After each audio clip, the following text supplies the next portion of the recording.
The chronicles of the Narnia, book 1, the magician's nephew, chapter 8, the fight at the lamp post. तो last chapter में हमने देखा था कि जेडिस ने अंकल एंड्रू के घर के बाहर बहुत बड़ा तमाशा खड़ा कर दिया था और वो एक आदमी के घोड़े स्ट्रॉबेरी के ऊपर चढ़ के भी बैठी हुई थी। और जब उस घोड़े के मालिक ने उसे घोड़े से उतर के घर जाने के लिए कहा तो उसने कहा कि वो है रानी जेडिस। अब जैसे ही वो ये कहती है तभी भीड़ में से लोग जेडिस को चीयर करने लगते हैं और जेडिस को लगता है कि वो लोग उसके लिए चीयर कर रहे हैं। पर फिर जब उसे पता चलता है कि वो लोग उसका मजाक बना रहे हैं, उसका चेहरे का रंग बदल जाता है और वो अपना चाकू अपने उल्टे हाथ में लेके एक लैंप पोस्ट पे से एक क्रॉस बार तोड़ लेती है। जेडिस ने अपना जादू भले ही खो दिया हो पर उसका भुजबल अभी भी बरकरार था। अब जेडिस उस क्रॉस बार को हाथ में लेती है और घोड़े को आगे बढ़ने को कहती है। अब ये सब देख रहा डिग्री सोचता है कि यही सही समय है। जब वो घोड़े को लेकर निकल रही होगी तो डिग्री उसका पैर पकड़ सकता है। अब जब वो ये सब सोच रहा था तभी उसे एक धड़ाम की आवाज आती है। वो देखता है कि जेडिस ने वो क्रॉस बार सीधे चीफ पुलिस ऑफिसर के हेलमेट में दे के मारा, जिसकी वजह से वो ऑफिसर ढेर हो गया। ये सब रोकना ही होगा। डिग्री को अपने बगल से आवाज आती है। वो पॉली थी। ये सुन के डिग्री कहता है कि ठीक है, मुझे कस के पकड़ लो, रिंग का काम तुम्हें ही संभालना है। जब मैं उसे पकड़ लूं तो रिंग पहन लेना, और हाँ, तब तक रिंग मत पहनना जब तक मैं चिल्लाऊं ना। तभी एक और धड़ाम की आवाज आती है और जेडिस ने एक और पुलिस वाले को ढेर कर दिया था। अब भीड़ में से लोग चिल्लाने लगते हैं कि उसे नीचे उतारो और मिलिट्री को बुलाओ। भीड़ के सारे लोग पीछे को होके खड़े थे पर कैबी यानी घोड़े वाला सबसे निडर था और वो जेडिस से बचते हुए स्ट्रॉबेरी को शांत करने की कोशिश कर रहा था। तभी भीड़ के लोग जेडिस को बू करने लगते हैं और जेडिस गुस्से में कहती है कि जब वो इस दुनिया पे कब्जा कर लेगी तो वो इस शहर की एक ईंट भी खड़ी नहीं रहने देगी। और वो ये भी कहती है कि वो इस जगह को चांड, फेलिंडा, सोरलोइस और बैरामैंडिन जैसा बना देगी। अब डिग्री आखिरकार उसका पैर पकड़ ही लेता है पर वो लात मार के उसे गिरा देती है, जिसकी वजह से डिग्री का होंठ कट जाता है और उसके मुंह में खून खून हो जाता है। डिग्री दूसरी बार कोशिश करता है पर फिर भी वही होता है और अब और भी ज्यादा लोग एक एक करके ढेर किए जा रहे थे। अब डिग्री एक तीसरी बार कोशिश करता है और वो इस बार पैर पकड़ के छोड़ता ही नहीं है और जोर से चिल्लाता है, पॉली रिंग। और तभी सारा शोर, सारे लोग गायब हो जाते हैं और तभी अंकल एंड्रू की बड़बड़ करने की आवाज आती है। और डिग्री जैसे ही ये आवाज सुनता है वो इसे लेके कुछ ज्यादा खुश नहीं था और तभी वो लोग वुड्स में पहुंच जाते हैं। और जैसे ही वो लोग उस पुल से निकल के उस हरी घास पे आते हैं, पॉली चिल्लाती है कि उन लोगों के साथ अंकल एंड्रू, स्ट्रॉबेरी, कैबी भी आ गए हैं। अब वुड्स में पहुंचते ही जेडिस की हालत पतली हो जाती है और वो एकदम कमजोर हो जाती है। डिग्री ने अभी तक जेडिस का पैर पकड़ रखा था और पॉली ने डिग्री का हाथ, कैबी ने स्ट्रॉबेरी को पकड़ रखा था और अंकल एंड्रू ने कैबी को, और इसी तरह वो सब यहाँ साथ में आ गए। अब तभी पॉली चिल्लाती है, जल्दी, और वो लोग पूल में कूद के ग्रीन रिंग्स पहन लेते हैं और वो गायब हो जाते हैं। जैसे ही वो लोग जमीन को छूते हैं उन्हें कुछ नहीं दिखता। पहले उन्हें लगता है कि वो लोग किसी गलत पुल में कूद गए हैं, फिर डिग्री को लगता है कि वो लोग चांद में आ गए हैं पर रात को। तभी जेडिस की आवाज आती है, ये चांद नहीं है, ये एक एम्प्टी यानी खाली दुनिया है। वो जगह पूरी तरह से अंधेरे से भरी हुई थी।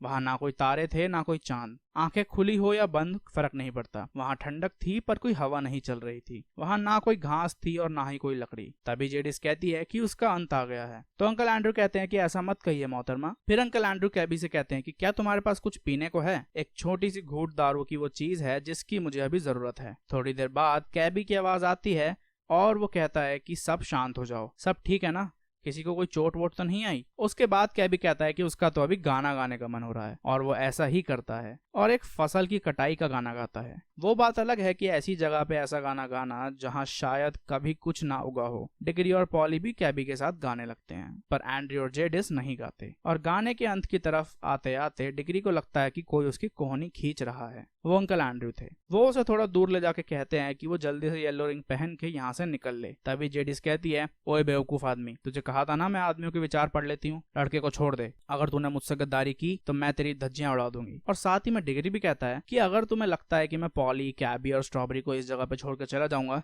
तो तुम्हें बहुत बड़ी गलतफहमी हुई है। तो ये सुन के अंकल एंड्रू फिर से बड़बड़ाने लगते हैं और तभी कैबी कहता है, चुप, सुनो। और अब जाके इस खाली जगह में कुछ हो रहा था। वहां एक आवाज आ रही थी पर डिग्री ये नहीं पहचान पा रहा था कि ये आवाज आ कहां से रही है। पहले उसे लगा कि ये आवाज जमीन के अंदर से आ रही है और फिर उसे लगा कि ये आवाज हर जगह से आ रही है। वो एक भारी सी आवाज थी और उसमें ना तो कोई शब्द थे और ना ही कोई धुन। वो डिग्री की सुनी हुई सबसे खूबसूरत आवाज थी। स्ट्रॉबेरी को देख के पता चल रहा था कि वो भी इस आवाज को एंजॉय कर रहा था। तभी कैबी कहता है, वाह कितनी सुंदर आवाज है।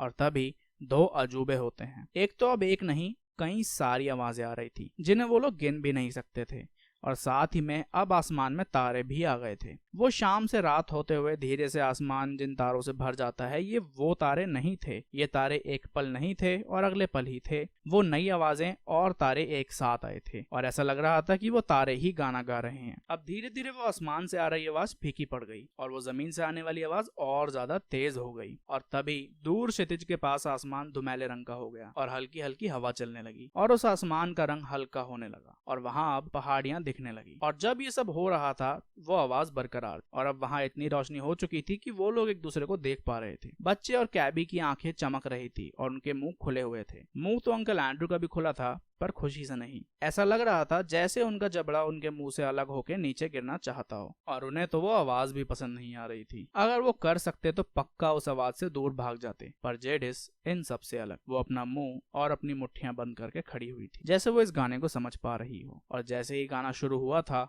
वो तभी समझ गई थी कि ये दुनिया उसके जादू से अलग और कहीं ज्यादा ताकतवर जादू से भरी पड़ी है। और अगर जेडिस का बस चलता तो वो इस पूरी दुनिया को खत्म कर देती अगर उससे ये आवाज बंद हो जाती तो। जब वो उस आवाज से नफरत कर रही थी तभी स्ट्रॉबेरी को गाने सुन के बहुत मजे आ रहे थे। और तभी पूरब का आसमान सफेद से गुलाबी हो जाता है और गुलाबी से सुनहरा, और वो आवाज बढ़ती ही चली गई। और तभी सूरज उग गया। वो सूरज खूबसूरत था और जवान भी। चांद का सूरज लाल और पुराना था और डिग्री की दुनिया का पीला, पर यह सूरज उससे भी जवान था। और जैसे ही वो सूरज उगा वो लोग उस जगह को ढंग से देख पा रहे थे। और तभी वो लोग देखते हैं कि एक छोटी सी नदी बहने लगी पूरब की तरफ। और वो देखते हैं कि उत्तर की तरफ बड़े बड़े ऊंचे पहाड़ हैं और दक्षिण की तरफ छोटी पहाड़ियां। और वो पूरी जगह सिर्फ धरती और पत्थर से बनी हुई थी। वहां ना कोई पेड़ था, ना कोई पौधा, ना लकड़ी, ना कोई जानवर। वो जगह खूबसूरती से भरी हुई थी। पर उस गाने के गायक को देखने के बाद वो लोग सब भूल गए। वो एक शेर था, एक सुनहरा बड़े बालों वाला शेर, जो कि पूरब की तरफ मुंह खोल के खड़ा था। तभी जेडिस कहती है कि ये एकदम बकवास जगह है, चलो यहाँ से जाने का जादू तैयार करो। और तभी अंकल एंड्रयू उसकी हाँ में हाँ मिलाने लगते हैं और कहते हैं कि अगर मैं जवान होता और मेरे पास एक बंदूक होती तो। तभी कैबी कहता है होती तो क्या, उस शेर को गोली से उड़ा देते। तभी जेडिस कहती है जादू तैयार करो। और एंड्रयू कहता है चलो बच्चों, मुझे पकड़ लो और घर जाने वाली अंगूठी पहन लो। तभी जेडिस कहती है अच्छा तो ये अंगूठियां हैं जिससे जाते हैं। और तभी जेडिस डिग्री की जेब से वो अंगूठियां ले सकती थी और वो लोग कुछ नहीं कर पाते। पर तभी डिग्री पॉली को पकड़ लेता है और कहता है कि अगर कोई भी मेरे 1 इंच पास भी आया तो हम दोनों तुम सबको यहाँ अकेले छोड़ के चले जाएंगे। और साथ ही में वो कैबी की तरफ देख के कहता है सॉरी, पर हम इस बारे में कुछ नहीं कर सकते। और एंड्रयू और जेडिस की तरफ देख के कहता है तुम दोनों जादूगर हो, तुम दोनों रहना साथ में। और तभी कैबी कहता है चुप हो जाओ सब, गाना सुनने दो, क्योंकि अब वो गाना बदल गया था। तो बस आज के लिए इतना ही। इस चैप्टर की कहानी यहीं खत्म। Next chapter next week. और अगर आपको एक खूबसूरत किताब पढ़नी हो, क्योंकि सच में ये किताब बहुत ज़्यादा खूबसूरत है, और अगला चैप्टर होने वाला है the founding of Narnia, so be ready for that. और अगर आपको किताब सच में खरीदनी हो तो आप मेरे लिंक से, अमेजॉन के लिंक से जो कि डिस्क्रिप्शन में दिया गया है, ले सकते हैं। और अगर आप मेरे लिंक से इस किताब को खरीदेंगे तो मुझे बड़ी हेल्प होगी। Thank you for watching.